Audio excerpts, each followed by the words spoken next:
Good morning, everyone. Good morning, Payson. Are we ready to go? Hello, Lisa. You guys ready to go in Payson? Can you unmute me? Perfect. Thank you. Good morning, Lisa. You guys ready to go? Yes, sir, we are ready. All right.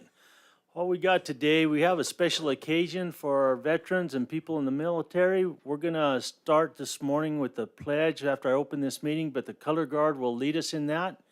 And so I will open this meeting today, Tuesday, November 1st, 2022 at 10 a.m. After the color guard and the pledge, we'll have an invocation by Pastor Billy Spalding from Mountain Bible. So it's all yours, gentlemen.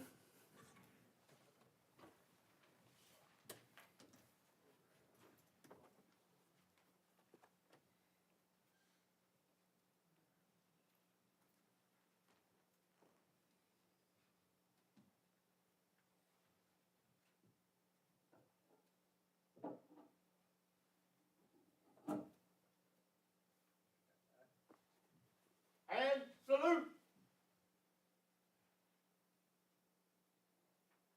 I pledge allegiance to the flag of the United States of America and to the republic for which it stands, one nation, under God, indivisible, with liberty and justice for all.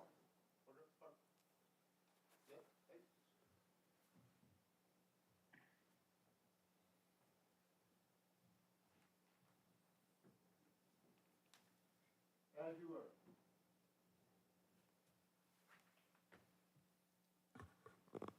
Okay. Lisa, do we have Pastor Spalding up there? Thank you. Yes, sir. Good morning. Let's bow our heads for a word of prayer.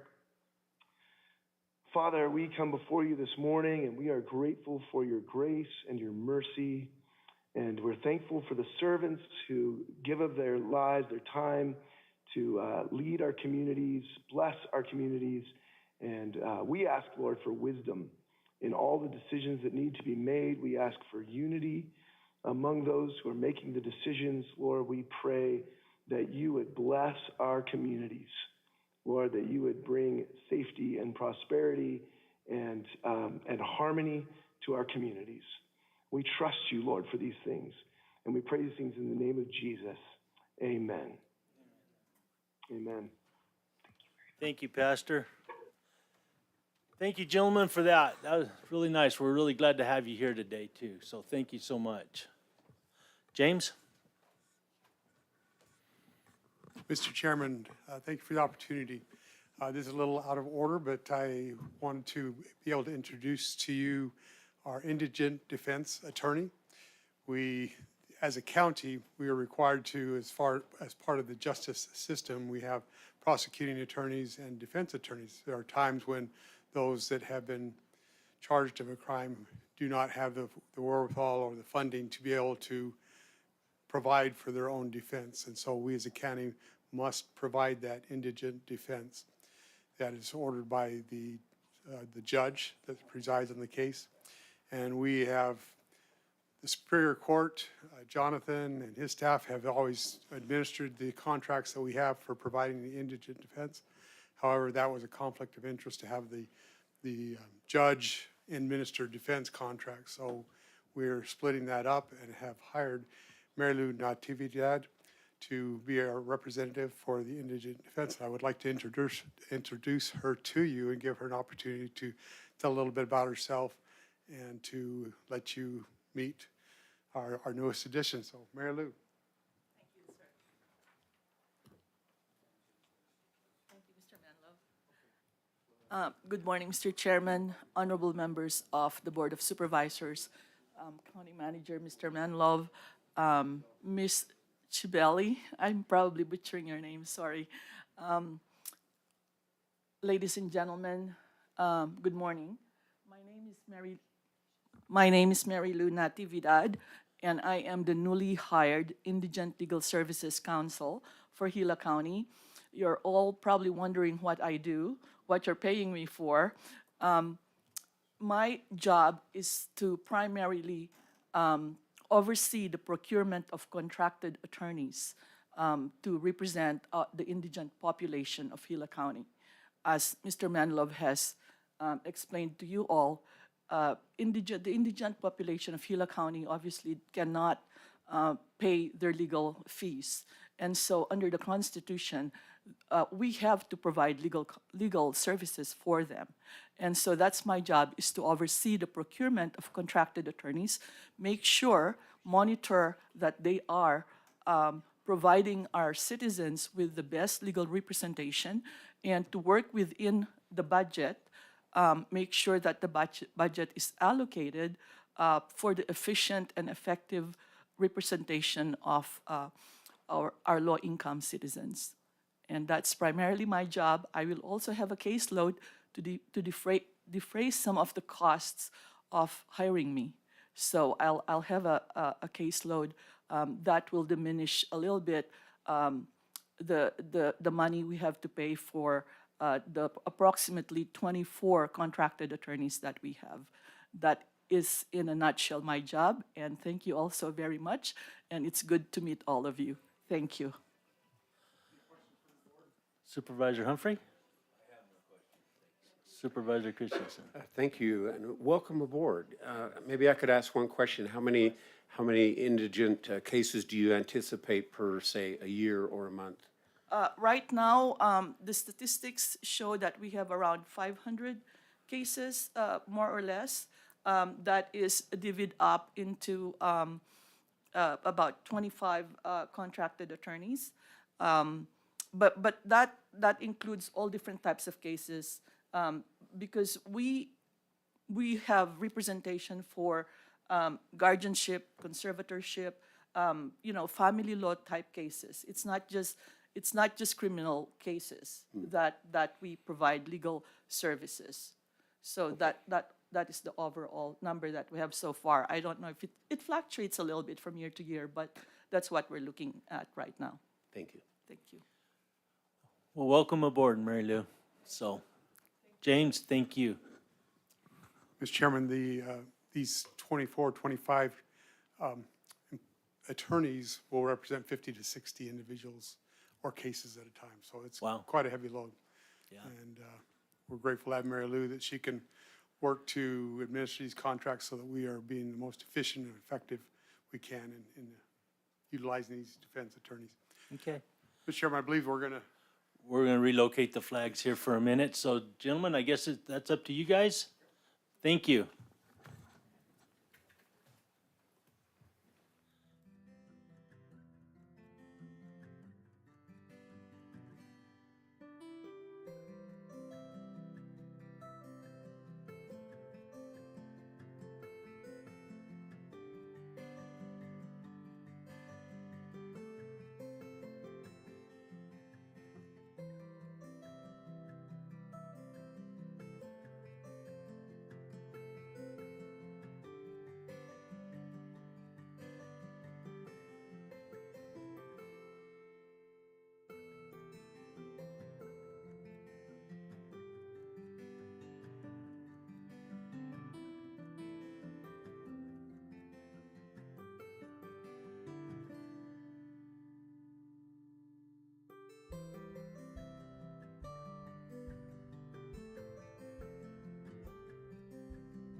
Thank you so much for that, guys.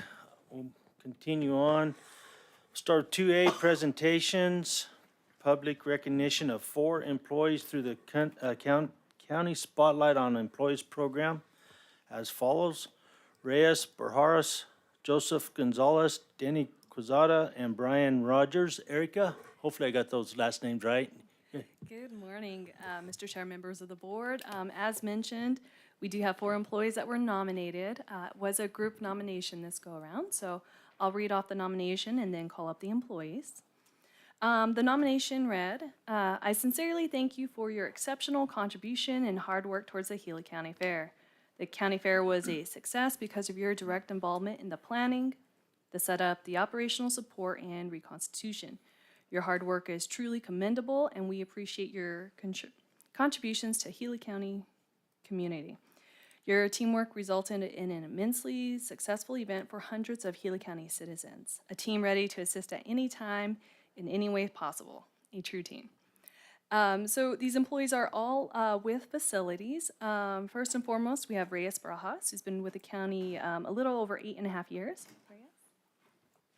If you'd like to say anything? No speeches today, Reyes?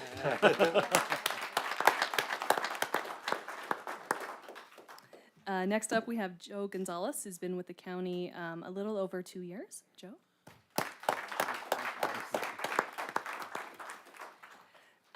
Next, we have Danny Quesada, who's been with the county just at 1 year. And lastly, we have Brian Rogers, who's been with the county a little over 9 years. Brian? And that does conclude our presentation.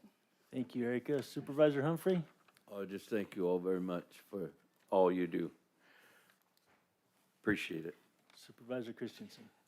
Yes, thank you, Erica, and thank you, gentlemen. We have the greatest employees, and it just goes to show. Thank you. And thanks as well from me, you guys. You know, most of you I get to work with on and off, and I really enjoy it. You've been awesome, and we're glad to have you. So, Erica, thank you for this.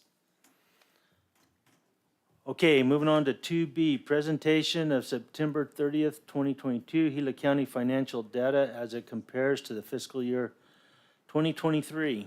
Gila County budget in fiscal years 22, 21, and 20.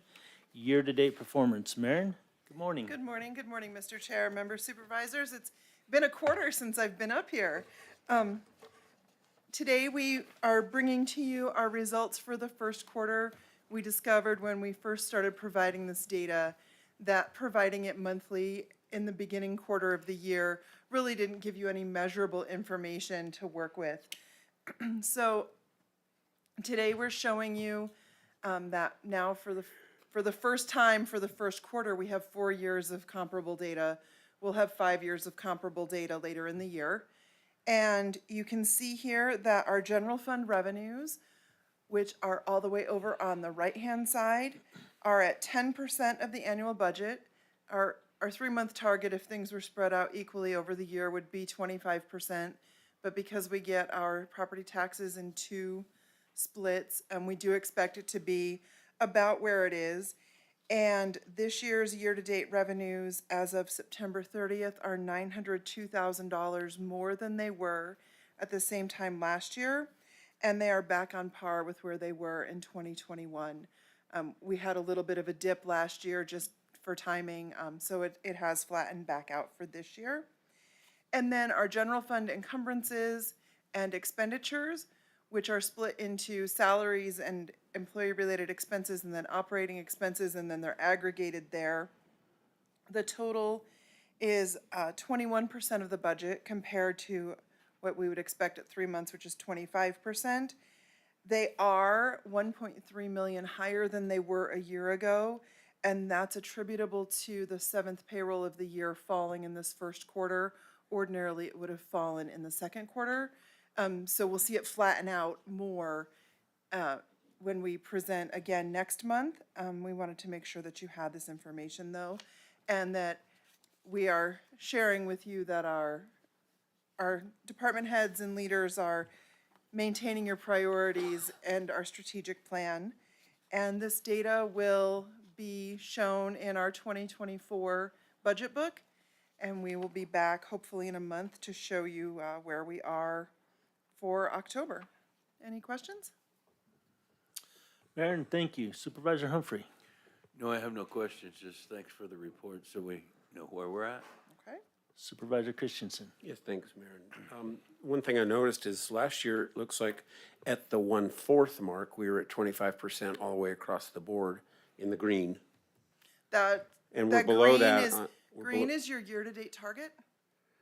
Mm-hmm. That's your target. That's 3 months. So it's dividing the budget by 4. It's not a reflection of where we were in any particular year.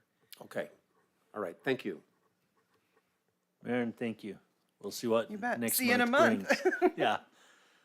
Okay, moving on to 3, regular agenda items. I'll need a motion to adjourn as the Gila County Board of Supervisors and convene as the Gila County Library District Board of Directors. Yes, Mr. Chairman, I move to adjourn as the Gila County Board of Supervisors, convene as the Gila County Library District Board of Directors. Mr. Chair, I'll second that. Having a motion and a second, all in favor do so by saying aye. Aye. Aye. Aye, motion carries. Information, discussion, and review of draft policy number LBD-PUB-002, Gila County Library District Internet Acceptable Use, and draft policy number LBD-PUB-003, Gila County Library District Collection Department. Jackie, good morning. Thank you, Mr. Chair and board members. Today is simply what I would refer to as a first read of 2 policies for the library district, where we can review them, discuss them, and then I'll be back in a couple of weeks with a request for you to approve 2 policies for the library district. Let me just speak a little bit to our numbering. We put PUB in the middle of this because these are policies that affect the public that we provide services to. So we put pub in there so we know these are public-facing policies as opposed to policies that simply talk about how staff and volunteers, for example, use the internet. We have previously, I think back in 2019, adopted a acceptable computing and technology use policy for staff. So this is more about how the public uses our internet access that we provide to the public. The Internet Acceptable Use Policy was adopted by the Board of Supervisors in November of 1999. Libraries and schools have to have an internet acceptable use policy to comply with state and federal law, in particular, the Children's Internet Protection Act. For the library to qualify for federal grant money, we have to comply with the Children's Internet Protection Act. So if we can click on, and I don't know if you all want to look at them each, or I'll just kind of do an overview of each of them and then we'll go into them. So this is updating a 23-year-old policy. LBD-PUB 003, collection development. The library district, when we started, was largely an administrative office. The library district as a district didn't have set collections other than a small large print collection. As we have developed over the last number of years, we have electronic collections now. We provide electronic books, audiobooks. We have a children's collection. We also provide oversight to the Hayden Library. They are temporarily being run as a branch. And because of that, now that we have collections are books and other materials, we need to have a policy that addresses collection development. So the first one, Library LBD PUB 002, which is our acceptable use policy. If we can pull that one up first. Simply speaks to the fact that we provide internet access both by a station and also Wi-Fi use for the public, which we didn't even have in 1999. So we've kind of had to update this policy to accommodate the newer technologies that we provide. And there's very little change to this. We've updated the statutory references because some of those have changed in the last 23 years. And we've also added in here, we've always had to include that we prohibit illegal or use of our technology. So you can't sit in a library and hack somebody. You also can't sit in a library and cyberbully someone. And cyberbullying wasn't really even a word in the lexicon in 1999. So do you have questions about this one before I go on to collection development? Thank you, Jackie. Supervisor Humphrey? I have no questions. I have Supervisor no Christian, questions, thank you you. good? So when it comes to like let's just say cyberbullying or something like that, do we have a way of monitoring that or tracking that or making sure it doesn't happen, or are we just putting it on paper? So we put it on paper that it's prohibited, so that if someone were to hack or otherwise harm another system or an individual, and we can go back and identify who that was and which station they were on when it happened, right? Through IP addresses and forensic type technology checking, Okay. then we can turn those records over, we can ban that person. If we observe it, there are some consequences for illegally using our technology. Thank you. Okay, we'll go to the other one about collection development. Let me also move forward on mine. There we go. So the purpose of this is to guide staff and inform the public of the principles upon which collection development management decisions are based, and set forth the standards and requirements for the selection of materials, and establish a collection of works that meet the cultural, informational, educational, and recreational needs of the residents in a manner which supports the library district's mission and vision. So that's our big, broad statement. The scope of this now, the scope of the first one applies to all internet access at all libraries. Since the library district provides that internet access, the scope of 002 is all public libraries.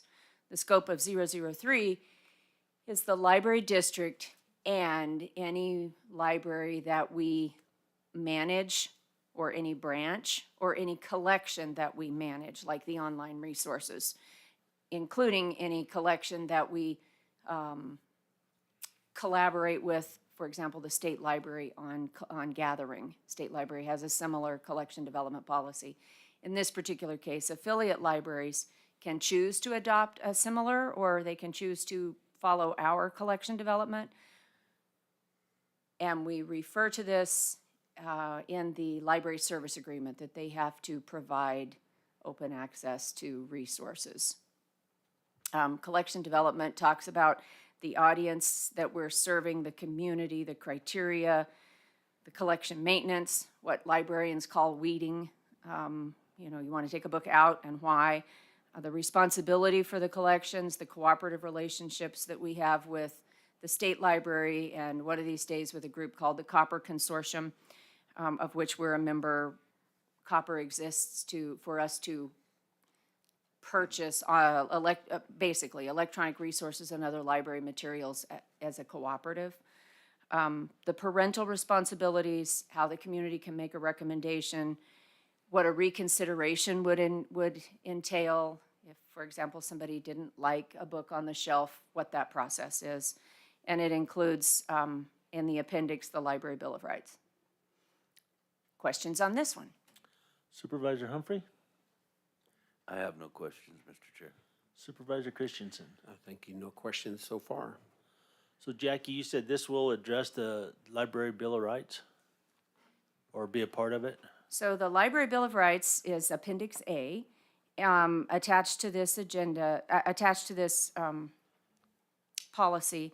And it also speaks to that, if I can find where, it refers to the Library Bill of Rights. And so because it refers to it, we need to include it so that people know what we're talking about. Okay. Thank you. Thank you. Is that all of it? That's my review. If there are no questions, I'll be back in a couple of weeks, and you have some time to review them and make suggestions or recommendations. Perfect. Anything from you guys? You guys good?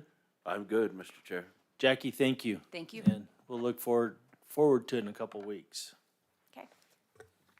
Mr. Chair, I move to adjourn as the Gila County Library District Board of Directors and reconvene as the Gila County Board of Supervisors.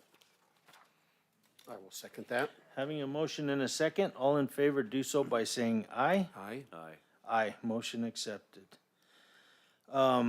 Moving on to 3B, information discussion action to approve an intergovernmental agreement number 070722 between Gila County and the Tono Apache Tribe for dispatch services in the amount of $107,686 for a period of November 1st, 22 through October 31st, 24, with the option to renew for 3 additional one-year terms. Sarah, good morning. Good morning, Chairman, member of the board. I'm here before you to present another dispatch agreement, if you guys will remember. Just a Hang on, few Sarah. short- Oh, Hang on.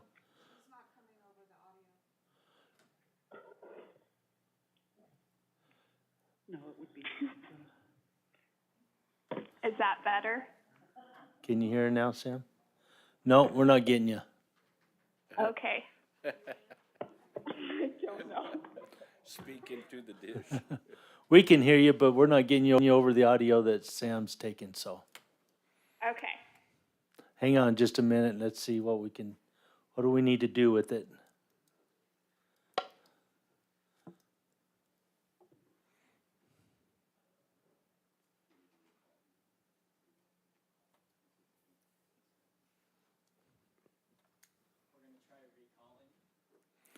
Okay, hang tight, Sarah, we'll.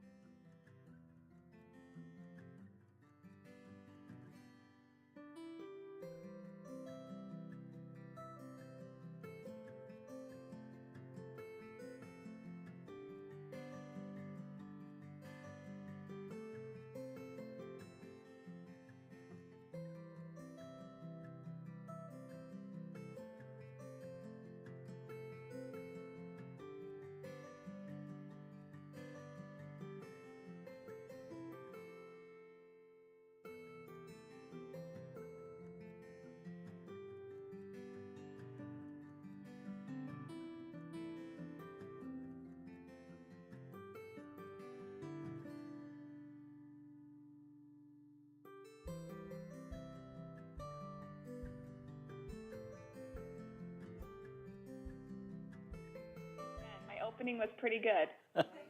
Oh, hang on, we just lost you. We had you for a minute.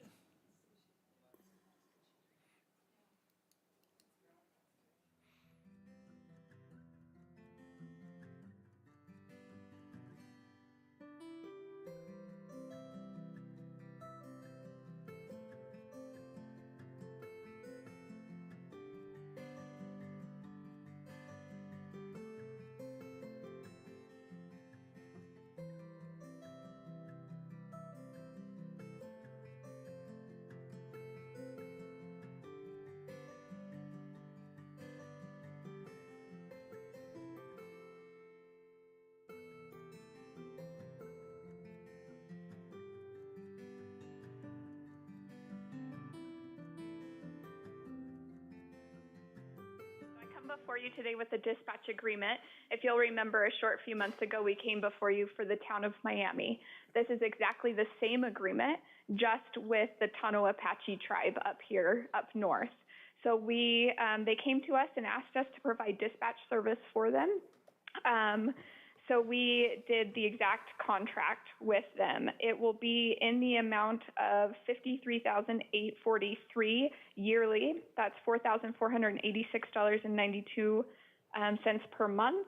The performance period will be November 1st of 2022 through October 31st of 2024. We also wrote in to have the ability to renew this for 3 additional one-year terms. Like the town of Miami, we've talked with county management, and we'll be turning this contract agreement into stipends for the dispatchers to get them a little bit more money for the additional duties that this will bring. With that, I will take any questions you guys have. Thank you, Sarah. Supervisor Humphrey. I have no questions, sir. Supervisor Christensen. Thank you, Sarah. No questions. I'm good as well, Sarah. So with that, I'd entertain a motion. Mr. Chair, I move to approve intergovernmental agreement number 070722 with Tono Apache Tribe for dispatch services in the amount of $107,686 as presented. Mr. Chair, I'll second that. Having a motion and a second, all in favor do so by saying aye. Aye. Aye. Aye, motion carries. Thank you, Sarah. Now you can All right, rest your arm. Thank you. Okay, moving on to 3C, information, discussion, action to approve the use of Arizona State Procurement Office contract number CTR 059323 with Santan Ford Partners LLC to purchase one new 2023 Ford F-550 Super Duty XL 4x4 chassis cab with 11-foot steel crane body as outlined in the specifications in the amount of $171,807.86. Morning, David. Morning, Chairman, members of the board. At this time, we'd like to table this item, and I'll take any questions you have about it. I'm good with that if you want to do that, so I think we're good. So I have a motion to table it. Yeah, I don't mind tabling it. I'm just wondering why. Well, the price on everything has gone up, and we didn't, even though we padded our budget to expect any increases, I mean, it went up way more than expected, and we didn't budget enough for it. Okay, and we have a vehicle that's performing what this one would? We do, but it's limited what it could do, and that's why we wanted to buy this one, because it would give us way more capabilities in performing field repairs. Okay. So that's what we were attempting to do. So, Okay. Thank you. you're welcome. So do I have a motion to table? You do? I will second. Having a motion and a second, all in favor, do so by saying aye. Aye. Aye. Aye, motion carries. Okay, David, we'll go on to D. Information, discussion, action to approve the use of state Arizona Procurement Office contract number CTR 059323 with Santan Ford Partners LLC for the purchase of one new 2023 Ford F-550 Super Duty XL 4x4 chassis and cab with dump bed, salt dog spreader, and snowplow as outlined in the specification in the amount of $121,497.60. David? So earlier in October, we were approved to advertise for bids. We went out and we received no bids. The reason for that was that Ford had pushed the pricing window back. And since they did that, we were unable to get bids at that time. So instead, we're asking to utilize a state contract because we don't have time to go back out for bids. Although Ford pushed the pricing window back, they did not push back the order window. So in order to meet this order window, that's why we're asking to go with the state contract on this one. This truck will be used. We will be using her funds to purchase this truck, and it will be replacing an old 29-year-old dump truck, 4x2. I'll take any questions you have. Supervisor Humphrey. No questions. Supervisor Christensen. Thank you, Mr. Chairman. So, Mr. LaForge, so the 4x2 dump truck, 29 years old, I get that, 175,000, it's used up. Yes, sir. Okay. As I mentioned to you before, I might bring up, there is a vehicle at the Star Valley Yard that is a 2-ton Chevy or something, 24,000 miles, dump truck, has the spreader and all that. Is that truck being used, or could it be used instead of purchasing another truck? The reason we want to go with these 550s is we use them a lot in subdivisions, and those bigger trucks tend to be harder to maneuver in subdivisions. And the other thing with the truck that we have in the yard is it only has one purpose. It only gets used when it snows, and it kind of sits there the rest of the time doing nothing. These new trucks we're buying with the intent to be multi-purpose. We can tow trailers, we can pull the crack sealer, we can patch roads. They're more multi-purpose trucks than that one-dimensional truck we have sitting in the yard. So that was our intent for going with this over that truck there. But we're still able to use that other truck on occasion. On occasion, yes. It is hard to maneuver in subdivisions, but there are certain roads that we still do utilize that truck on from time to time. Okay. Now, one more question. So, in other words, keeping that older truck around is useful. For that now. these replacements right here would not have the capacity to replace that one and what it's used for. Yes. Okay, so it has more of a specialized purpose Yeah. that the 550 would not be able to achieve. Well, all that truck that in the yard, all it does is plow snow, and it is bigger, and it could probably plow a little bit more snow, Okay, but that's all we utilize it for at this time. okay, no problem. Thank you, that's all I have. You're welcome. David, thank you. So I remember our past discussion, we were talking about 350s and they were just little light. And we actually voted to go to a 450, but I understand you researched that and all that did was give us more towing capacity. Well, And the 550 was really where we needed to be, is that correct? that research took me down many avenues, and I learned a great deal on all of that. There's actually two different types of specifications. You have, you can buy a truck in two ways. You can buy a truck with a bed delete, and you kind of get a pickup truck with no bed. Mm-hmm. Or you buy what's called a chassis cab, and it changes the whole dimension of everything. So, and researching those specs, they're different, and I never knew that before. No, well, that's fine. I'm glad we know it now. You bet. So- So my question is this the truck that we didn't buy that 450 then, correct? No, sir. This will be the truck that we're gonna buy instead of the Yes. 450.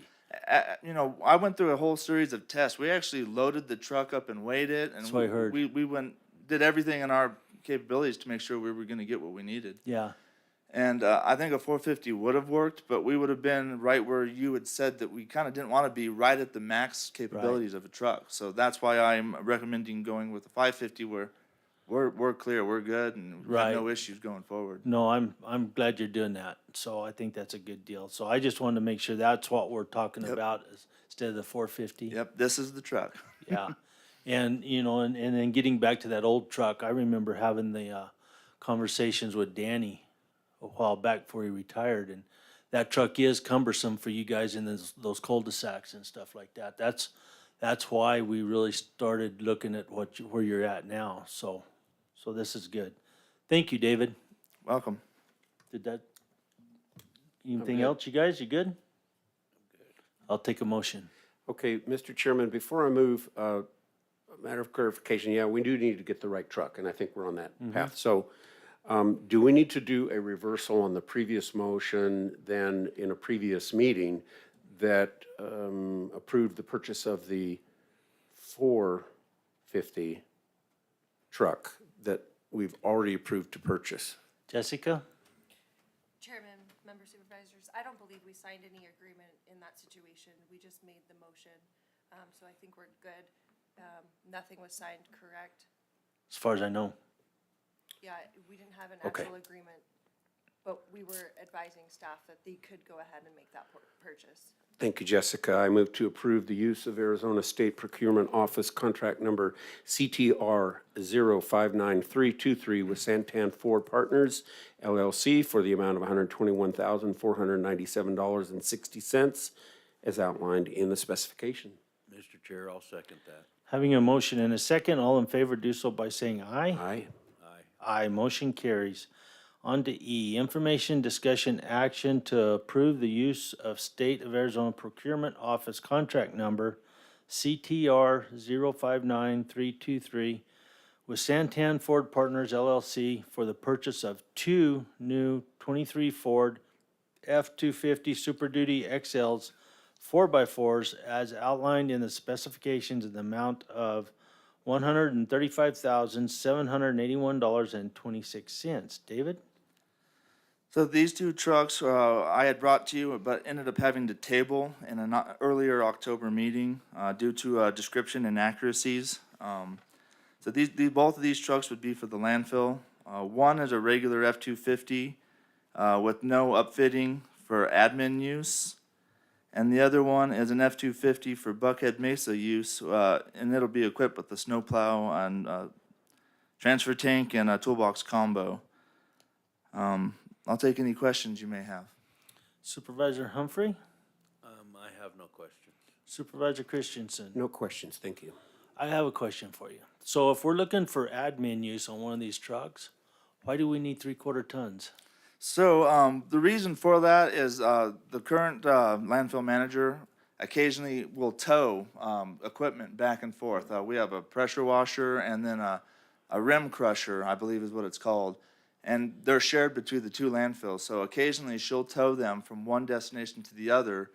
And the 150 she's using is not up to par with towing something that heavy. So that's why we're recommending the 250. As well as sometimes when she's out at the landfill, she has trouble due to the rough terrain of a landfill, and they're not always nice smooth roads that you go down. So the height difference of the truck makes a big difference. So that's the reason too for the 250 over a 150. Okay. My wheels are still turning on that one. So the other one is gonna be outfitted with a plow.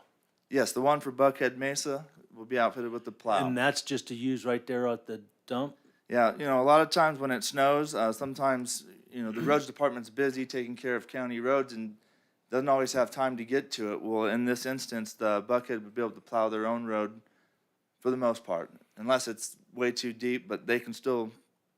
So the old truck that's sitting in Star Valley that we were just talking about, the 2-ton truck, is there any way we just locate it to the landfill in Buckhead Mesa and we don't buy another new truck?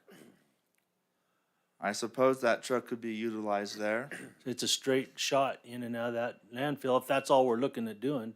Well, the reason for the truck isn't just for the plow. It's just to kind of update the fleet a little bit. We have some vehicles that are a little bit older and tired.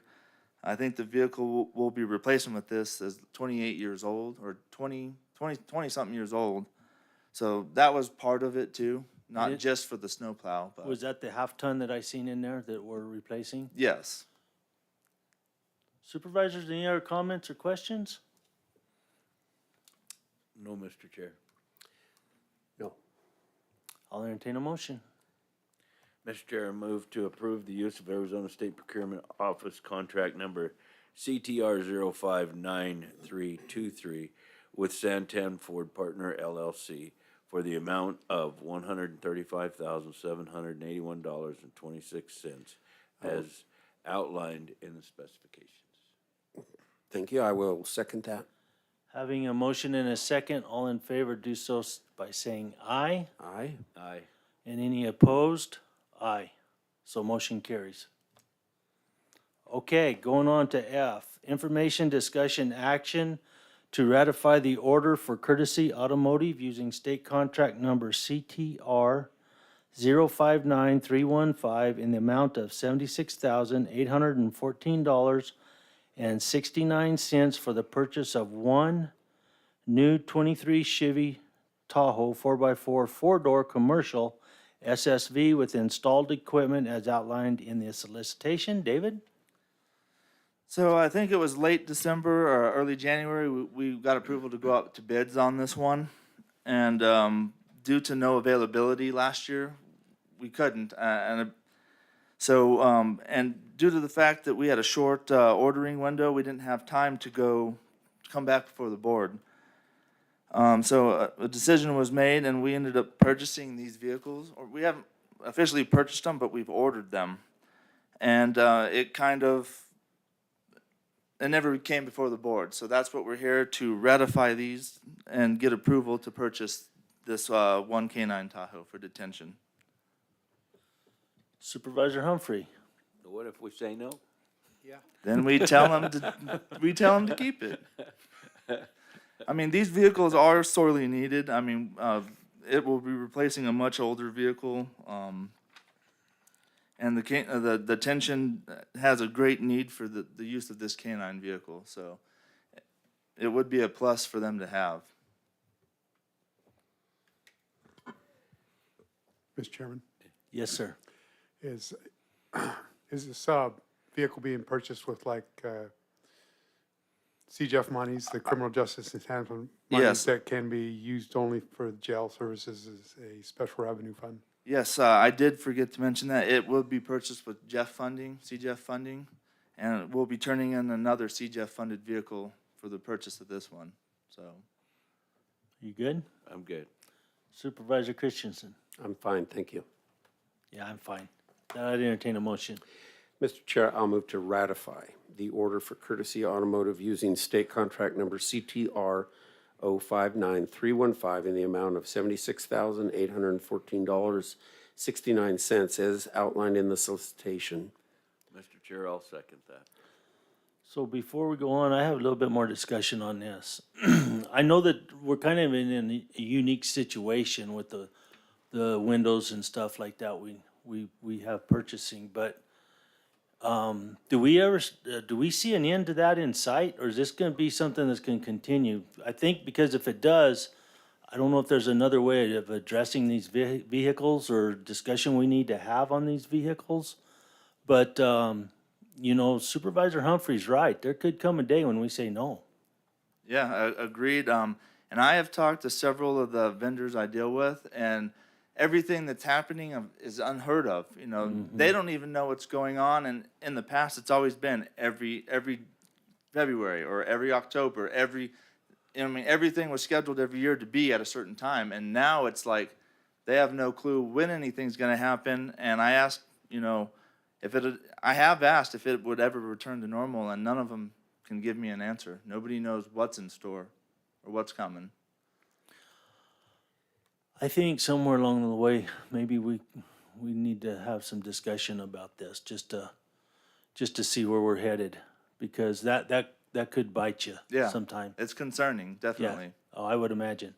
So having a motion and a second, all in favor, do so by saying aye. Aye. Aye. Aye, motion carries. On to G.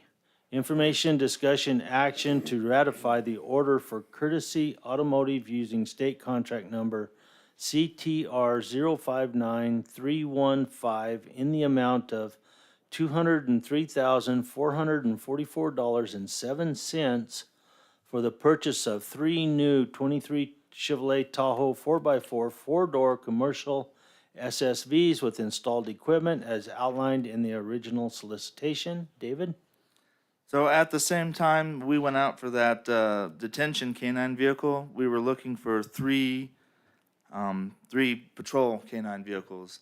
I mean, these are important vehicles for us to have, and the ones we have are high mileage, but not only high mileage, they have high hour use, because when these patrol vehicles are on duty, they idle from the time they're on duty to the time they go home. And even if it's sitting on the side of the road or sitting in front of the office, the vehicle has to remain idling in order for the dog to remain safe in nice air-conditioned atmosphere.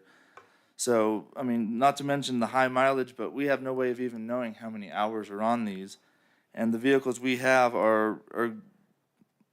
they need to be replaced with some newer units. So that's what these ones are for. I'll take Thank you, any David. questions. Supervisor Humphrey. I have no questions. Supervisor Christensen. Thank you, Mr. Chairman. So, no, I don't have really a lot other than we can maybe consider with these vehicles, with the Sheriff's Department, especially the K-9, that run and idle, there are meters, Hobbs meters or whatever, that will keep track of how many hours something is running, so we can at least have a baseline to look at. Yeah, and actually, the most newer vehicles, it's programmed in now.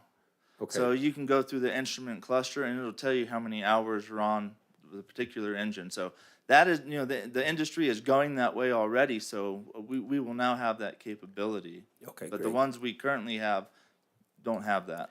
Thank you. James? Mr. Chairman, these are general fund vehicles. They'll be for patrol, and so they are purchased out of general fund. They are budgeted. The high cost is a large part due to the upfitting, getting them available or equipped for sheriff's deputy use. Thank you, James. I'm good, David. I'm good. So with that, I'd entertain a motion.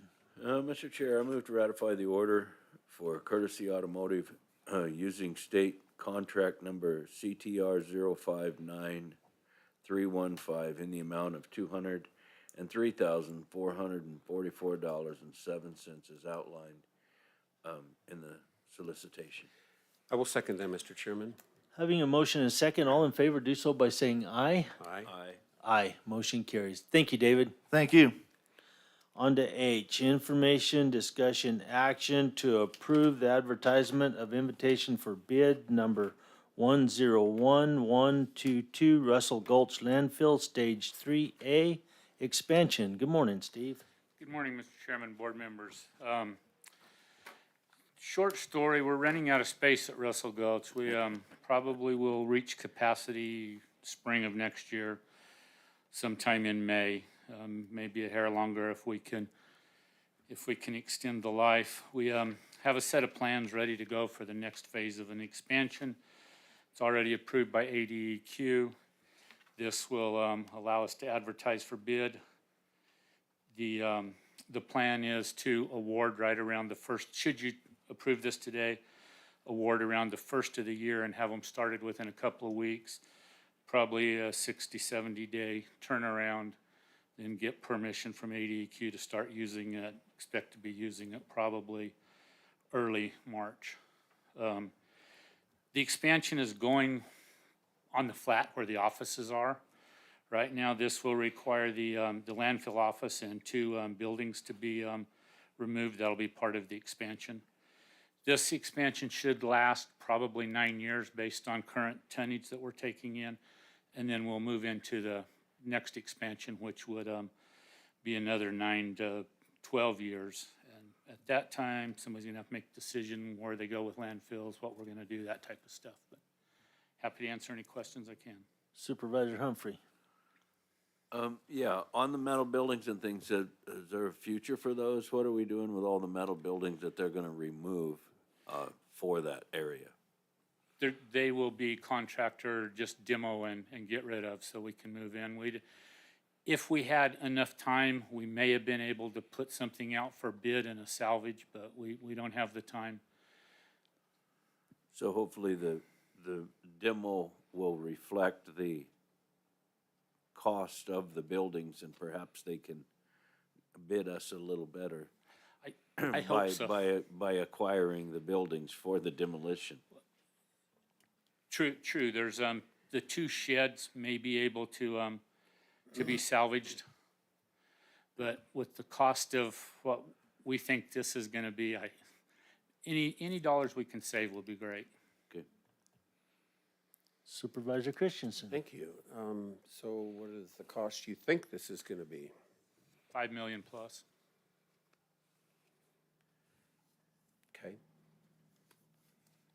Okay, thank you, that's all I have. So Steve, instead of demoing those buildings, can't we just flatten them with your dozer and cover them up with the landfill when it gets there? That's where they're going anyway. Put them in the scrap metal pile. Yeah. I guess we could, but it's easier really just to, we have to go through asbestos abatement and all of that. It's easier really just to include them in the contract, let the contractor put it as part of his. Don't we have to do the asbestos abatement anyway if we're gonna remove them? We're doing that. And so, I don't know, I see what you're saying, the landfill's gonna take over that flat where the buildings are at. In about 2 hours with that dozer you have, it would already be a part of the landfill, so I'm just throwing that out there. James, any comments? We'll have to look into that, Mr. Chairman. Thank you. The landfills, they typically, I believe they have to have liners and stuff, so they'd have to be removed. Put it in a pile and move the pile later when the liner's down. It's pretty easy. We can take a look at it. Absolutely. Thank you, Mr. Chairman. Yeah, there's a big old pile of scrap metal there right now. A little bit more's not gonna hurt it, and then we'll get a little something out of it anyway. Might save some demolition costs. Okay, that I entertain a motion. Mr. Chairman, I'll move to approve the advertisement of invitation for bid number 101122. I'll second that. But I'd like to see the itemized bid. Well, it'll come back in front of us again, so this is just going out there, so we'll see the final results, right? Before we vote on the final. Mr. Chairman, I believe that Supervisor Humphrey is asking for the specifications before it actually goes out to bid? No, but if, when the bid comes back, Okay. I would like to see what goes on with the metal buildings in the bid. Okay. That's all. Yeah, Mr. Chairman, Supervisor Humphrey, when we come back to you and ask you to award, you will have every bid we received, and they will have itemized breakdowns of their costs in them. Yes, that's all. Okay, I'm good. So having a motion and a second, I'll second that motion. all in favor do so by saying aye. Aye. Aye, motion carries. Thank Thank you. you, Steve. On to I, information, discussion, action to approve a contract with Kimley Horn in the amount of $70,500 to conduct the environmental due diligence as required by the Arizona State Land Department on the 2 parcels of land located adjacent to the Gila County Fairgrounds. Good morning, Mary. Good morning, Mr. Chairman, members, supervisors. I have before you today a requirement. If the county has expressed an interest to State Land Department, we've applied requesting that these 2 parcels, the 120 acres directly west of the fairgrounds and the 160 acres, be considered for purchase. Part of that purchase requires that we had to apply first. That was a $2,000 application fee.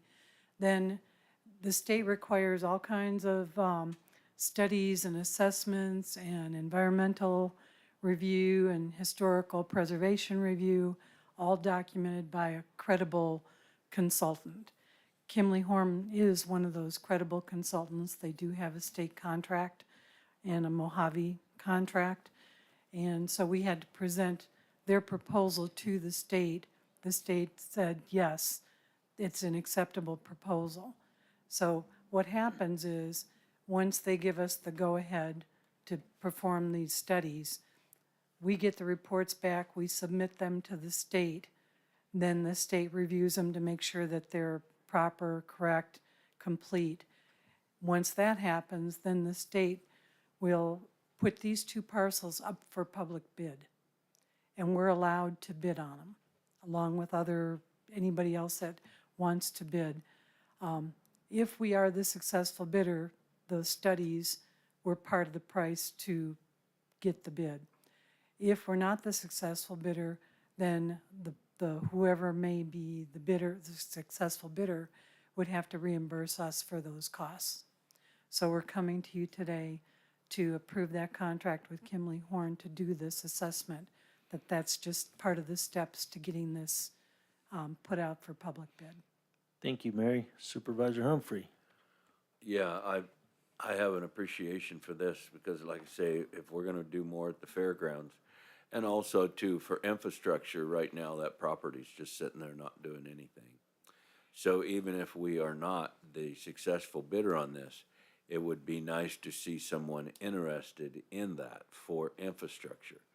But it would be nice for us to obtain it as well. And so I think it's a good idea, and I'm glad you're bringing this before us. Thank you.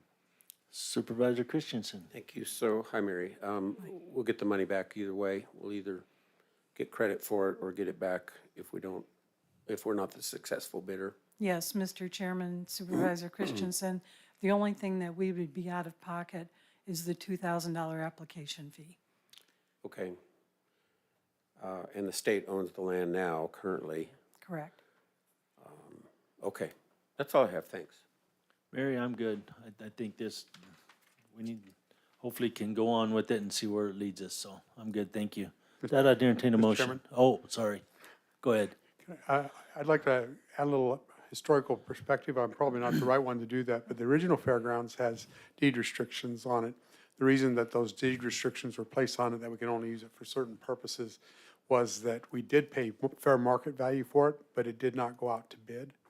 And so we got those deed restrictions in lieu of having the property go out for bid.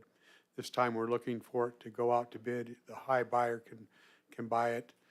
And the land that surrounds that, there's some private homes that are there, but for the most part, it's like a 1,100 acre parcel that is owned by Freeport. And so there's some more private land around there, but Freeport has it, and had discussions with them about housing and development out Highway 60.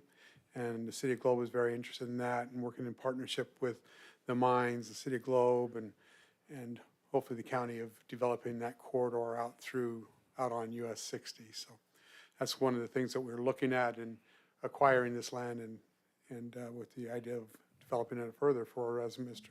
Supervisor Humphrey stated, of further development and attraction, recreation for Gila County. Thank you, James. Any other questions or comments from you two? We're good? I have none. Okay, with that, I'd entertain a motion. Mr. Chair, I move to approve the contract Kimley Horn in the amount of $70,500 to conduct an environmental due diligence on 2 parcels of land located adjacent to the Gila County Fairgrounds. I will second. Having a motion and a second, all in favor do so by saying aye. Aye. Aye. Aye, motion carries.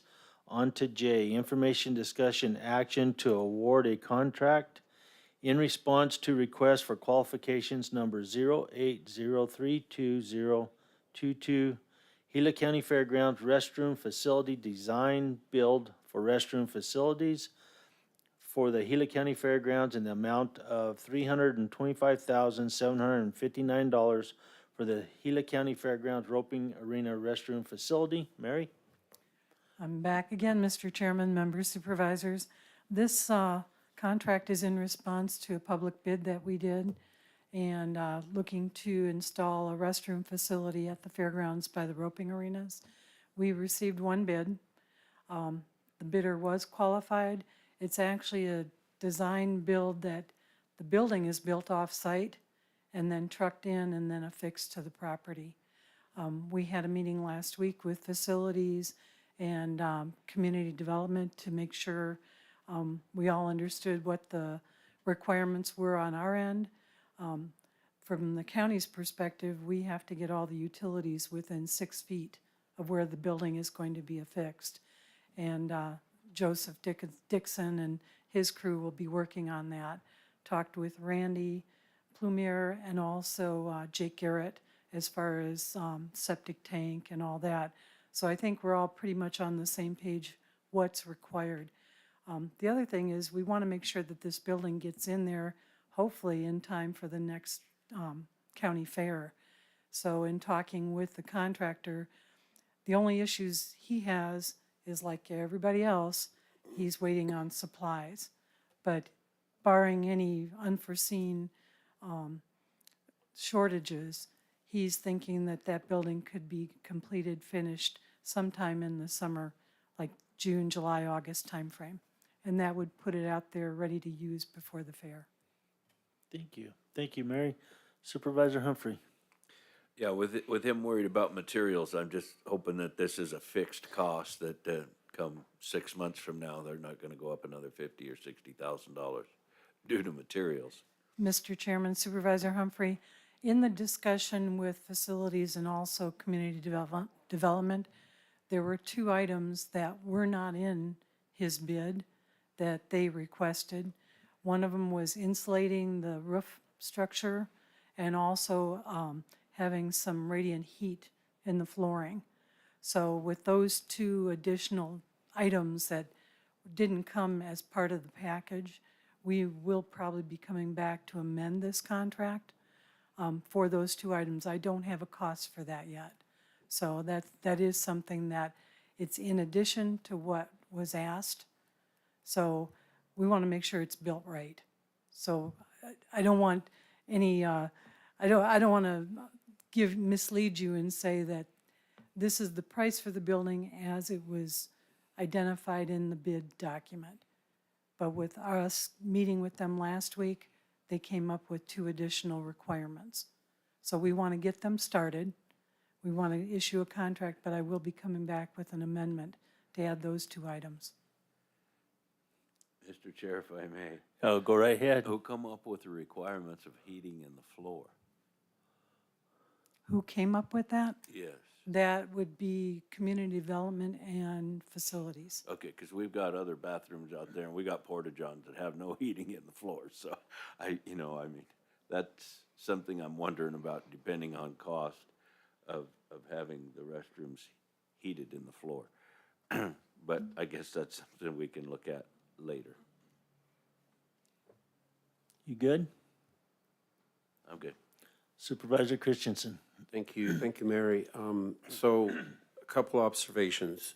You're gonna come back with an amendment to improve this. It looks expensive already. I know that we've put in a kind of $1 million magic number for the fairgrounds. This is almost a third of that. And I'm not sure what we're getting. Do you know how many different holes we get for this, or toilets, sinks? Mr. Chairman, Supervisor Christensen, I believe it's three toilet stalls in the women's side and a sink, and a toilet stall and 2 urinals and a sink in the men's side. Both sides are ADA compatible with drinking fountains on the outside. I Okay. believe that's what the layout is. And then since it's modular, what do you think the longevity of the structure will be over time? The structure is guaranteed for 20 years, and the fixtures, I believe, is 5 years, Okay. which is, if you have a site built constructed, the contractor is on the hook for a year, unless you extend a warranty. So, yeah, I think we need restrooms. I think all of that. I just don't know, since we didn't get a competitive, just one bid, whether or not this is a high number. So anyway, that's just, that answers that. Thank you, Mary. Well, so the contractor that's got this bid, I assume he's out of town? He's not from Gila County? Mr. Chairman, the company is located in Nevada. They are licensed in the state of Arizona, Wow, and they do a lot of work in the state of and Arizona. that's the only one we had. It's the only one we had. Okay. And with the additions for, like you stated, those 2 items for that building, is there any other stipulations in that contract to raise the price of the building for materials if it changes that much, or are we good there? Mr. Chairman, the price they gave is a contracted price, Okay, so there won't be a raise in price for anything else. for materials? These are things that were requested by us when we had the conversation. Thank you, Mary. With that, I'd entertain a motion. Mr. Chairman, I'll move to award a contract in response to request for qualifications number 080320022 for the Gila County Fairgrounds Restroom Facility Design Build in the amount of $325,759. Mr. Chair, I'll second that. Having a motion and a second, all in favor do so by saying aye. Aye. Aye. Aye. Motion carries. Thanks, Thank Mary. you. On to K, information, discussion, action to increase poll worker pay to the following minimum wage rates.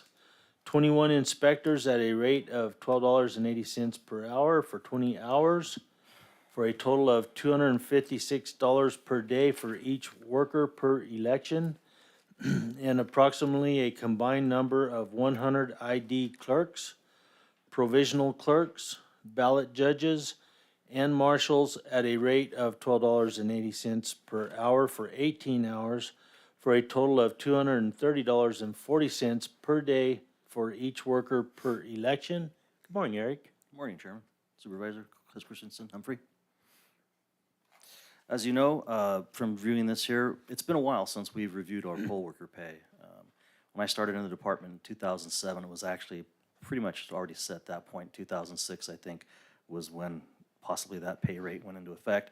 So it's been a length of time that we've had the poll worker pay set at this. One of the reasons that I'm coming to you to increase this pay is simply put that in order to attract poll workers that are, you know, what we're looking for. I mean, we have great poll workers right now. Unfortunately, they're the boomer generation, and they are approaching. I always say that what's the average age of your poll worker? And I'm always lying when I say, well, they're a little north of 65. Now they're north of 70, 75. Our oldest poll worker that we had last election cycle was 91 years of age. Still willing to do it and still able to do it, but unfortunately he passed away this year, and so our age is creeping up. Now, to compete with those individuals that we would like to see working the polls, the younger, more tech-savvy individuals they can't afford economically to take a day off from work for $105 a day. It's just a stress. And of course, you know, with the current economic situations that we have, the inflationary rates and so forth, getting those individuals that we want to man our polling locations to bring us up to full strength and so forth, it just isn't there with what we're offering. Okay, so it's just a simple economic kind of thing. We have a lot of people that would like to do it, but we just simply can't get them because they can't afford to take that complete day off from their work to justify that. The other segment of our population that we're trying to attract, that we're trying to get into the polls desperately, is our youth. Now, they are, of course, as you know, they are the future of everything. If you take a look at most service organizations that we have in existence right now, whether it's the Elks, the IBEW, the Masons Lodge, and so on, you'll see that they have shrinking numbers of people willing to go forth and participate in public service, civic duty, that sort of thing. So it's just not there. We used to go into the schools and we used to hold a little informational session there when Sadie would go in and do voter registration drives for the seniors and so forth. And I was there sometimes. We'd do our little bit about poll worker recruitment and coming out and working the polls and so forth. And they're very quick and very sharp with, well, that's not even minimum wage. As a matter of fact, that's like, so they hit us over the head with that right there, and they just simply don't believe that their time is worth what we're offering. I always, of course, always counter that with the fact that this is civic duty. This is their civic responsibility. Some things that our citizenry, you know, has to step up and take the reins and run with. And our poll workers that we have right now do that. They do an incredibly long day. 13 hours is a minimum by law, with which the polls are open, 6 a.m. to 7 p.m. That's 13 hours. That's a long day. They have to get there an hour beforehand before they even open up, and that's 5 a.m. Okay, so that adds another 14 hours right there. On average, most polling locations will close after about an hour. So there you go. That's another hour added onto the mix. With the advent of our vote centers, though, we sometimes go a little bit longer. We're doing more traffic. We're consolidating. We're saving by reducing the number of polling locations and poll workers in general. But it's come back to us now that, okay, so the rationale is that, you know, we're willing to do this, but it's just getting to the point where it's becoming more and more difficult to retain them because of the inflationary costs and so on. The other thing, of course, is in the last couple of years, there has been a negative association with being a poll worker. There has been some sort of attrition. We have experienced attrition here in Gila County from longtime poll workers that just don't want to do it because of various, you know, commentary that's out there. And so this helps us to go ahead and attract people even more. And so looking to the future with what we have coming up in the future, at the end here, this will hopefully get out and get the word. And so we'll be able to maybe attract some of those younger individuals, maybe those individuals that can't do it because of their economic responsibilities that they have. And it'll allow us to retain, because one of the best sources we have out there, of course, you all know that a workforce that has a lot of skills, that has a lot of knowledge. Whenever we lose somebody in the county that's been with us for 15, 20 years, there's a lot of, you know, departmental information that goes out with that individual that it's going to take an incredibly long period of time to replace. With our poll workers, we have some poll workers in some of our places where they have been there for many years with us, and they have served continually. Off the top of my head, Young, we have good retention in Young because they take it as a civic responsibility, a civic duty. We get a lot of good response out of them. And they've, you know, they give us the jokes. They're like, well, you're gonna keep giving us this wage here, Eric, the patriot, because I refer to it as patriot wages. And I often tell a little quick blurb in my training about Valley Forge. You know, they weren't getting paid. They were promised they were going to get paid, but they held on. They held out because they had a bigger picture and overall, not just the pay amount. And that's with our poll workers right now. They're not clamoring on my back trying to say, hey, you know, Eric, get us more money, or we're not going to come out and work. That's not the case at all. I just think that for the hours they put in and for the duty they do and the responsibilities that they shoulder, especially post-election nowadays, it's just, you know, minimum wages seems like it's a fair price to pay for their service on that day. I'd be happy to answer any kind of questions you might have. Thank you, Eric. Supervisor Humphrey. I have no questions, Eric. I just hope this will help you get people there. I think it will. I really do. Okay. Supervisor Christensen. Thank you, Eric. Thanks for all that you do. It just, the observation, and I do believe we need to up our rate, but the observation seems like we probably would be the leader in the state. Maricopa has us beat hands down on that because they're offering, from what I understand, a rather large bonus at the end of the election cycle. I think it's somewhere up in the $1,000 range or something like that, so we're not quite there. Maricopa, Pima County, Pinal County, and I believe some of the more updated information finds that Yavapai also, they kind of, and I always kind of, once again in my training, I would quip with my workers, I'd said, we're not the best paid in the state, but we're not the worst paid in the state. We're in the middle, but we're kind of slipping down in that particular area. But I think it's just going to be something that, we want that particular demographic within our society to man those polls, to take over. It's kind of cheesy, but the torch has to be passed from the boomers to the next generation. And we got to get them out there, and we got to tell them that we value your time and your efforts out there. Yeah, I can see that we need to do something, and if we do this, I suppose it would last for actually many years to come. We can't just quite keep Right, up with. yeah, We can't be changing it every year or this 2 years, is- so. This is something that is due, though. And it's, Yeah. like I said, it's been a while. We haven't so- made a move in a long time. Quite some time, yes, Okay, sir. thank you. James, are we good, money-wise? Mr. Chairman, yes, we do have budgeted funds available to cover it, so that's not a problem. I do, as Eric said, this is to keep pace with Arizona minimum wage, which the voters approved.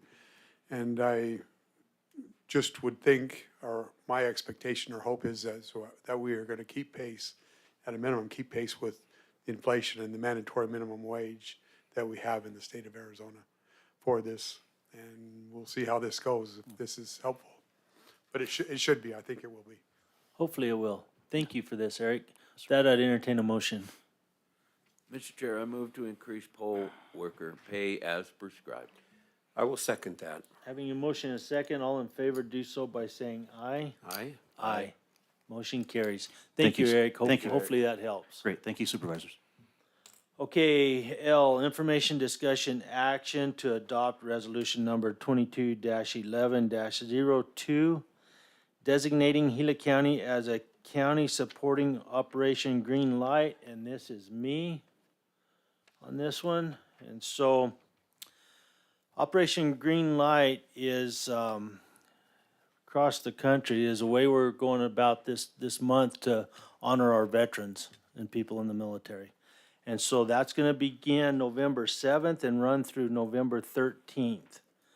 And basically, I'll read you a little information. I know you guys have it, but America's counties are home to 17.5 million veterans and are deeply invested in veterans' health and well-being, often serving as veterans' first point of contact in the community for accessing services. Counties support veterans across the stable housing, employment and education, and critical mental health services that treat trauma and prevent suicide.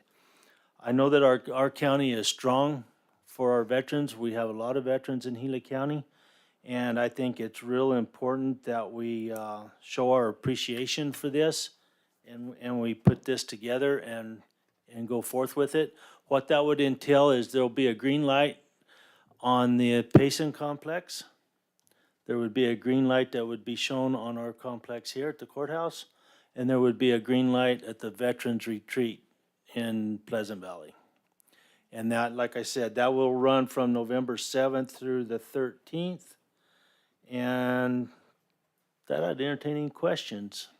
Supervisor Humphrey? I have no questions, Supervisor Glenn. Supervisor Christensen? Thank you, Woody. So what was the first location you mentioned? The Payson complex in Payson there? Yeah. Yeah. Okay, thanks. I Yeah. missed that. I was Yeah. trying to make sure we There'll, did there'll that. be 3 locations. Yeah. Okay, So no, there'll be- that sounds great, thanks. And I believe we're lined up to do that. Yep, Joseph says yes. So with that, I'd entertain a motion. Mr. Chair, I'll move to adopt resolution number 22-11-02. I'll second that. Having a motion and a second, all in favor do so by saying aye. Aye. Aye. Aye, motion carries. Thank you, Joseph. On to M, information, discussion, action to approve an intergovernmental agreement number 101-32022 Economic Development Grant to the San Carlos Apache Tribe in the amount of $1,000 for the San Carlos Apache Tribe Veterans Powwow that the board has determined to be for the benefit of the public. That is mine as well. And that will be going on in San Carlos on November 12th and the 13th. And this is an economic development grant. And I'd take any questions on that, if either one of you have any. Supervisor Humphrey, I have no questions. Supervisor Christensen. Okay, we're good, Jessica? I'd entertain a motion. Mr. Chair, I move to approve intergovernmental agreement number 10132022, Economic Development Grant to the San Carlos Apache Tribe in the amount of $1,000 that the board has determined to be for the benefit of the public. I will second that. Having a motion and a second, all in favor do so by saying aye. Aye. Aye. Aye, motion carries. On to number 4, consent agenda action items. Is there anything on there either one of you would care to address? No, sir. I don't care to pull anything, Mr. Chair. You're good? I'm good, thank you. And so am I. So with that, I'd entertain a motion to approve A through G. Mr. Chairman, so moved. Seconded. Have a motion and a second. All in favor do so by saying aye. Aye. Aye, motion carries. Call to the public. Do we have anybody? Doesn't look like you have anybody at all, Lisa. No, sir. Thank you, Lisa. And how are we on YouTube? Is there any call to the public on YouTube? We're good. And we don't have any here as well. So we'll go on to number 6, our updates. And James, we'll start with you. Mr. Chairman, next Tuesday, a week from today, is Election Day for 2022. And with your indulgence, I'd like to ask Eric to give us an update on early voting and where we're at and how things are progressing and going on with the 2022 general election. Absolutely. Thank you, I'm Eric. surprising this on Eric, but he's so ingrained and involved that he knows it all. Right. Right now, we're in the process. Last week, we began the process of getting the early ballots ready and so forth. And so Friday, we went ahead and tabulated what we had in effect processed and ready, which is a little 7,144 ballots is what we've tabulated so far. Right now, we're continuing processing ballots that we have received from the recorder's office. We keep getting, anywhere between, 900 to 1,200 ballots at a drop from them. So we're continuing that up. I'll have some more harder numbers for you at the end of the day when we finish up today's processing. We plan on tabulating the remainder. All earlies that we have in our possession will be tabulated on Friday, so that when we release our initial results on Tuesday evening at 8, we will have all of the earlies tabulated in our possession that we have. So far, everything's going very well.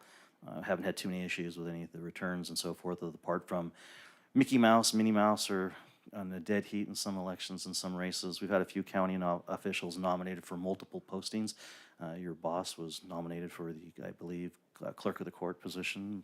Had a write-in on that particular race. They had roughly, I think, somewhere between around 22 to 23,000, maybe more ballots requested earlies, and we're seeing a pretty good return on those so far. They keep early votings at a brisk pace here and there from time to time. Apart from that, we're on time and on target with all of our statutory requirements, posting of notices, that sort of thing. Our poll workers right now are holding, knock on wood. Nobody gets sick or somebody's baby doesn't get born a little bit ahead of schedule, like is prone to happen from time to time. But so far we're holding. We've got a couple areas that we're working on, but we think we have them sewn up and wrapped up. So our poll workers and our positions should be filled to our capabilities. We're expecting a heavy turnout in this election. It's been already a little bit higher the primary than normal in a gubernatorial cycle. So we're expecting a pretty good turnout. I wouldn't be surprised if we land somewhere between 75 and 80%. Once again, there's a lot of interest in this election. We're getting a lot of calls and so forth. Fielded a lot of calls from various media sources, in referencing, certain issues that are popping up here and there around the state. But so far, everything's fairly well. We don't really anticipate any serious issues. Things seem to be quiet here and there. We don't have quite some of the uptick in rhetoric that you're seeing in other counties and other locations and so forth, primarily the major metropolitan areas where they have, I guess, more people to spend on that sort of thing. But everything right now is going smooth, and we will have, and I've answered this question numerous times this week, we will have more than enough ballots at the locations for those individuals wanting to vote. Yeah. We won't run out. Yeah. I was sitting in a meeting when that was an issue. It wasn't a very pleasant meeting. So. Right. Yeah. No, we will not run out of ballots. We have our standard contingency, the number of ballots that we order per precinct and so on and so forth. And then, of course, in our vote centers, we have ballot on-demand printers. And the other ace in the hole that we have is our piece of equipment. It's referred to as the Express Vote. It's primarily designed for the accessibility and disabled voter. However, that particular unit, since technology has rapidly advanced since the last time we utilized an ADA unit or purchased an ADA unit, the ADA units that we use technically provide us the capability to turn every polling location that we have in Gila County, regardless of their status. They can be also a vote center. They just have to be willing to use that particular machine. And every one of our vote centers were staffed with multiple machines in case the event of power losses, contingencies that we have in place, and so on. But the paper that is provided for the Express Vote units, it's a very small, compact bundle, but there's like 500. We usually give them 1,000 sheets of paper. They'll never use them because it's not a very popular machine per se. But if it push came to shove and we had some sort of a catastrophic power outage or something like that, we would still be able to continue voting people on that machine, even though we lose our BODs, our ballot on demand printers. Of course, we have backup generators for just such an emergency also in that case. But with those machines, it allows us the opportunity to never run out of ballots. I mean, we can just vote people all the livelong day on those things. A little slower and not as fast, but we would never run out of ballots technically at any location that we have in the county. It would have to be something, 100% or 300% turnout or something like that, but we still would have the capability. And most of our locations are within quick striking distance so that we could send emergency backup paper to those locations if we had to. So it wouldn't be any kind of an issue that you'll have to worry about answering to the presser. Thank you, Eric. James? Mr. Chair, if I may. Yeah, go ahead. Number of registered voters. I don't know that particular information. That would be Sadie on that side, but I think it was roughly around 32,000, upwards of that. That's kind of where I was. Mm-hmm. Yeah, like 32, 33,000. Yeah. Okay, thank you. James? Next topic? Unless there's more questions for Eric. Oh, I think we're good, Eric. Thank you for what you're doing. There's one other thing that I wanted to mention. Chairman, you and I yesterday participated in a virtual meeting with County Supervisors Association. There is a consideration with NACO and WIR that they want to consolidate information and have a focused effort for PILT, public lands counties. And they're looking for all the counties in the West to put some money into a pool that will be an endowment in essence, so that this effort can be funded in perpetuity in the future, of putting aside some money so that there's a consolidated, unified voice for advocating Western needs, Western values, and the different things that we have, water and fires and those types of things, addressing those back in Washington, D.C. and Congress. So I want to speak to all the supervisors and get your thoughts on that, explain a little more detail, but wanted to introduce that topic to you so that we can make sure that we are taking a look at that. Thank you, Mr. Chairman. Thank you, James. Supervisor Humphrey? Held a Gila community meeting. It was a good meeting. There wasn't many people at the meeting, but they were having a neighborhood yard sale that day. So it was nice to be able to go around the neighborhoods and visit a lot of the yard sales and visit with a lot of the people. That's a great little community down there, and I enjoy having my meetings there. Attended a stagecoach draining improvement project, Roosevelt Resort utility conflict. That drainage area, we're working on trying to drain that area. I've got pictures of how bad it gets when it does rain, but we're having difficulty with a water company lowering the water lines. We'll hold a Tonto Basin community meeting this evening at 5. We'll hold a Roosevelt community meeting Monday on the 14th. And I'll also be on KQSS on November the 14th at 5:30 p.m. And so just keeping up with my meetings and things going on. So that's it, Mr. Chair. Thank you, Tim. Steve? Thank you. Pine Strawberry Fuel Reduction people in Pine and Strawberry have a community outreach situation where people that are unable to firewise their property for one reason or another, you can be put on the list, and then volunteers will go and do that. And so I volunteered to help this last Friday, And so that was nice. Cutting trees and brush and all that. It's good to get outside and do that kind of work and help people fire-wise. That'll last for a little while.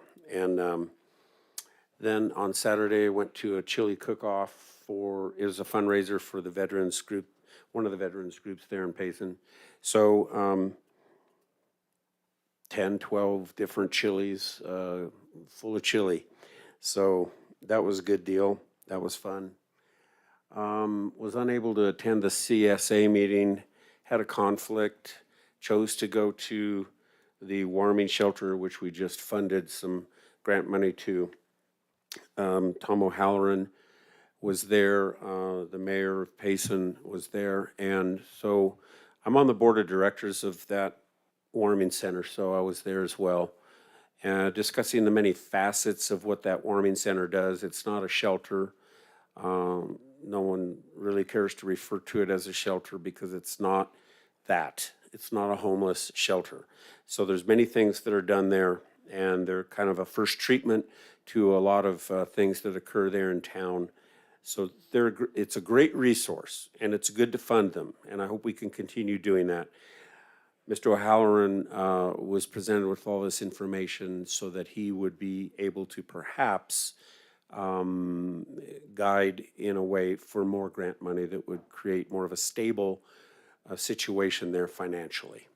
And that's all I did. Thank you, Mr. Chairman.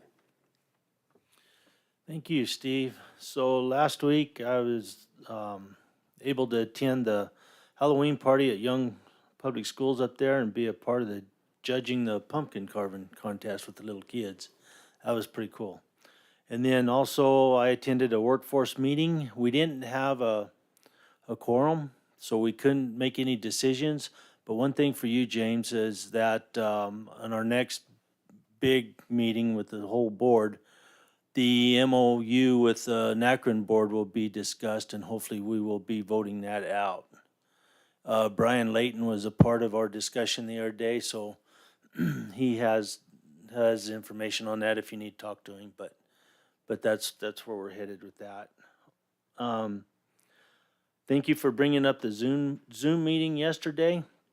As you guys know, this is all comes about because of that $12 million we're getting because of public lands. We're getting $6 million this year, and we're getting $6 million next year. And that's kind of where that originated, besides the point that when we do go to DC and we're in front of everybody, we're each individuals telling our own little stories. And the general opinion is that we're pretty easily blown off and sometimes with that. And so to bring all this back together, put it all in a package that can be presented and pushed, they see a benefit in that. So I think I hope it'll work. I think it's worth a try. And we all pretty much have the same issues on public lands, even though we're in different states, different counties, but the issues themselves are pretty close. And so there's strength in numbers is what it really comes down to. So that's where that's headed. So thank you for bringing that up, James. I'll have a town hall meeting this Saturday in Young, and the last thing I've been doing is I've been talking and coordinating the Reading the Range program with Congressman O'Halloran's staff, Keith Berquist. Congressman O'Halloran seems to have an interest in our Reading the Range program, and the reason is because Yavapai County has issues over there. And so they're wanting to establish a program for those permittees and the Forest Service that'll help bring everybody together and work things out. So Congressman O'Halloran is gonna have Keith come over and spend a day with us on Reading the Range, and so I'm trying to hook him up with Ashley Hall, that she can take him out on a monitoring site for a day and really be able to show him the ins and outs of what they do. So, and with that, I think that is it. James? I have to, last night I wandered out of my apartment, and there was like a huge party, downtown Globe. And it's the first time I've participated in the Halloween event that Globe offers. And it was solid people all the way from the north end, from the Michelson building, all the way up to the other end of kids. And they're all dressed up and had a great time. It was a wonderful event. Enjoyed seeing all those kids. They say upwards of 5,000 people attend that Halloween event. And I believe so. Enjoyed that immensely, City of Globe sponsoring that and all the downtown businesses. Yeah, it's a really cool time. Yeah. So, anything else from you two? We're good? So with that, I'll adjourn the meeting. Thank you all.